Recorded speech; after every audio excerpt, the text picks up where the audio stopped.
वहाँ जो अगर इंतजामिया कमेटी से जुड़े हुए लोग हैं, अगर वो बातचीत करने के लिए राजी होते हैं तो आप उनसे बातचीत करें कि तब से लेकर अब तक में 1 हफ्ते में क्या परिवर्तन आ गया, और दूसरा इलाके के लोगों का क्या मानना है ये भी थोड़ा जानने की कोशिश करें।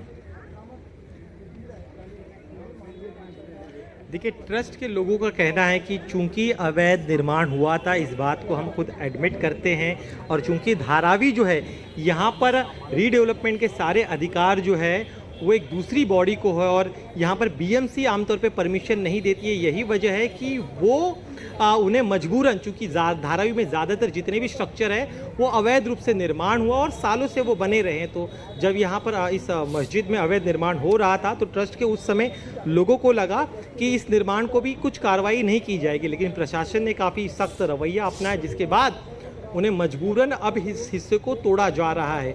लोगों का वही कहना है जिनसे हमारी बातचीत हो पाई। फिलहाल कैमरे पर ज़्यादातर लोग आना नहीं चाहते क्योंकि उनके लिए एक भावुक पल है। जो इस मस्जिद में जाते थे, नमाज अदा करते थे, लेकिन हम कोशिश करेंगे कुछ लोगों से ज़रूर बात करें उनका क्या मानना है। लेकिन ज़्यादातर लोगों का यही कहना है जो इस मस्जिद के समर्थन में है, अवैध निर्माण भले ही हो, लेकिन उन्हें लगता है कि जानबूझकर टारगेट किया जा रहा है, इस तरह का आरोप वो लगा रहे हैं। लेकिन प्रशासन का यही कहना है कि चूँकि ये अवैध निर्माण है, फिर चाहे वो कोई भी हिस्सा हो तो उसे तोड़ा ज़रूर जाएगा। तो प्रशासन अपने रुख पर कायम है। आम लोगों का कहना है कि अब चूंकि प्रशासन की तरफ से आदेश आया है और ट्रस्ट ने भी खुद कबूल कर लिया है कि यह अवैध निर्माण है और वो खुद तैयार है इस अवैध निर्माण को तोड़ने के लिए, तब ऐसे में आम लोग भी जो है वो फिलहाल प्रशासन को साथ देने की बात कह रहे हैं ताकि धारावी का माहौल जो है वो न बिगड़े।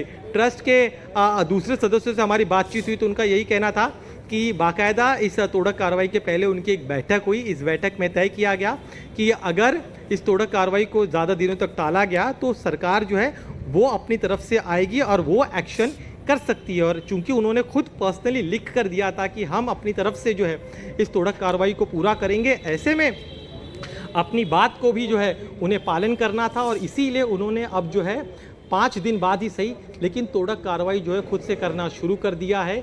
और इसमें बीएमसी के अधिकारियों के साथ लगातार संपर्क में, इंजीनियर्स की खास तौर पे मदद ले रहे हैं ताकि तोड़क कार्रवाई जो है करते वक्त किसी को कोई परेशानी ना हो, दिक्कत ना हो। जी दिनेश, आप रहे हमारे साथ। अवधेश जी, क्या जो इस वक्त दिखाई दे रहा है वो उतना ही सामान्य है, उतना ही नॉर्मल है जितना अभी यहाँ से दिखाई दे रहा है, या इसके पीछे भी कुछ और सियासत नहीं? है, हमने अपने देश में जो प्रकृति देखी है और इस देश के मुस्लिम समुदाय के एक बड़े वर्ग की ऐसे स्थलों को लेकर, अपने इशू को लेकर पिछले 15 सालों के अंदर जो आक्रामकता देखी है उसमें ये बिल्कुल 100% असामान्य स्थिति है। अच्छा, ये 100%, क्योंकि अभी तो 6 दिन पहले जो एक जुलूस आ रहे थे मुंबई में जिसको पुलिस सील कर रही थी, उसके कुछ वीडियो आए जिसमें नाराए तकबीर, अल्लाह अकबर, गुस्ताखे रसूल की क्या है सजा, सिर तन से जुदा, सिर तन से जुदा का नारा लंबे समय बाद उसमें वीडियो में सुनाई दे रहे थे। और कुछ यूट्यूब वाले और बाकी लोगों ने उसको वहाँ से लाइव भी किया था कि ये नारे लग रहे हैं, मौलवी साहब खड़े हैं।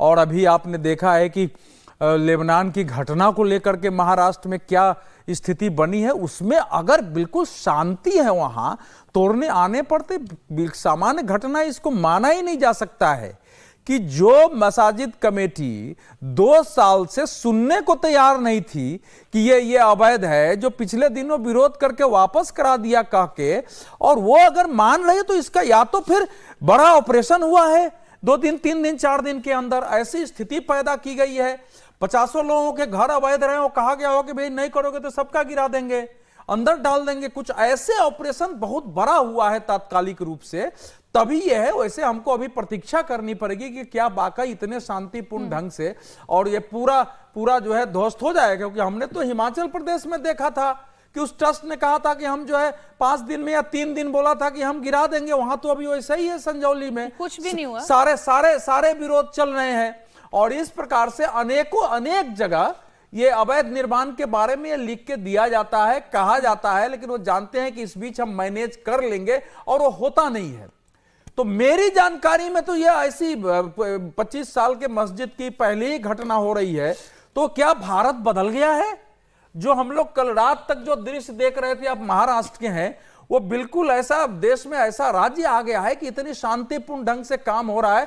इसलिए इसकी ठीक से छानबीन करनी पड़ेगी कि क्या ये किसी हंगामा के पीछे की शांति है। मैं तो कामना करूंगा कि बाकी ऐसे ही शांति हो किसी भी नहीं, मैंने तो आपको एग्जांपल दिया ही ना सर इसी शो में। अभी पुणे में दिनेश और इस पर अपडेट देंगे। पुणे में तो भाई मस्जिद गिराई गई, बोला गया अवैध थी इसलिए कार्रवाई हुई, लेकिन समाज ने बोला कि आपके आसपास के घर भी अवैध थे। देखिए वो जो दिखा रहे हैं उसमें ट्रैफिक भी जितनी भारी मात्रा में उधर जो है जाम रहता है वो भी रोड पर उतना नहीं दिख रहा है। तो ये जो है क्योंकि वो रोड इतना कम ट्रैफिक का नहीं रहा है वहां, ये भी बात है। तो ये कुछ तो है जिसका ठीक से पता करने की आवश्यकता, या थोड़ा समय लगेगा, चीजें हमारे सामने आ सकती हैं। कोई इसके पीछे की कहानी है क्या दिनेश, जो अभी हम पढ़ नहीं पा रहे हैं या हम देख नहीं पा रहे हैं, जो अभी आंखों से दिखाई नहीं दे रहा है? देखिए यहाँ पे कहानी सिर्फ एक ही है कि सरकार ने जिस तरह का सख्त रुख अपनाया है कि अवैध स्ट्रक्चर्स को लेकर, और जो भी इसका विरोध करते हैं, जो अड़े रहते हैं, उन पर जिस तरह की सख्त कार्रवाई होती है, तो उस कानून का भय पहले नहीं था। जैसे कि हमारे साथी पैनलिस्ट कह रहे थे कि पहले होता ये था कि जब भी किसी अवैध निर्माण के खिलाफ कार्रवाई करने जाते थे तब वहाँ पर रहने वाले लोग जो हैं वो इकट्ठा हो जाते थे, आगजनी करते थे, दबाव डालते थे, और वो पूरा मामला जो है लॉ एंड ऑर्डर मेंटेन करने के लिए सरकार जो है दबाव में आकर चीज़ों को रोक देती थी, और यथास्थिति वर्षों तक, कई वर्षों तक बनी रहती थी। लेकिन पिछले कुछ वर्षों में हमने देखा है कि ये स्थितियां बदल रही है। अगर कोई चीज़ गलत हुई है तो उसको लेकर सरकार फर्म है। अपीसमेंट के पीछे सरकार नहीं जा रही कि एक वर्ग जो है नाराज़ हो जाएगा, लेकिन उस नाराज़गी की वजह से जो अन्य समस्याएं होती हैं उसको हल करने की प्राथमिकता जो है वो सरकार दे रही है। और जितना कड़ा रुख अपनाया है पिछले कुछ वर्षों में, तो उसको लेकर जनता तक भी एक मैसेज चला गया है कि अगर आप सही हैं तो आप सही के लिए जरूर लड़िए, उसका कोई विरोध नहीं करेगा, कोई कार्रवाई नहीं होगी। लेकिन अगर कोई गलत कार्य हुआ है, कोई गलत स्ट्रक्चर, उसके खिलाफ अगर कोई कार्रवाई, अगर सरकार कार्रवाई करने जाती है, स्थानीय प्रशासन कार्रवाई करने जाता है और उसके खिलाफ अगर कोई सड़क पर आता है, कानून हाथ में लेता है और आंदोलन करता है, तब उसे बख्शा नहीं जाएगा। जो आप बता रहे हैं और जो तस्वीरों में नजर आ रहा है, अगर यही कहानी है तो बहुत बेहतर है। अभी दिल्ली में तो ईदगाह के बाहर जो मैदान है वो तो उनका नहीं था। लेकिन आपने कितनी लड़ाई लड़ी है, मुंबई में ऐसी कितनी लड़ाइयां हैं, महाराष्ट्र में हमने अभी स्थिति देखी है।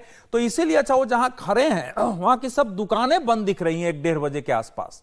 तो दुकानें बंद होना भी तो किसी बात को क्यों बंद है, काहे बंद है, कुछ ना कुछ ऐसा, मतलब ये सख्त जो है स्थिति बनी है। 1:23 हो रहे हैं। अगर वाकई में जो आपकी शंकाएं हैं कि ये कुछ सामान्य नहीं, मुझे लगा कोई बड़ा ऑपरेशन भी हुआ है अंदर ही अंदर, पहले का सन्नाटा है, तो थोड़ा और इंतजार करके देखते हैं। ईश्वर करे सब अच्छा रहे। दिनेश, बहुत शुक्रिया आपका।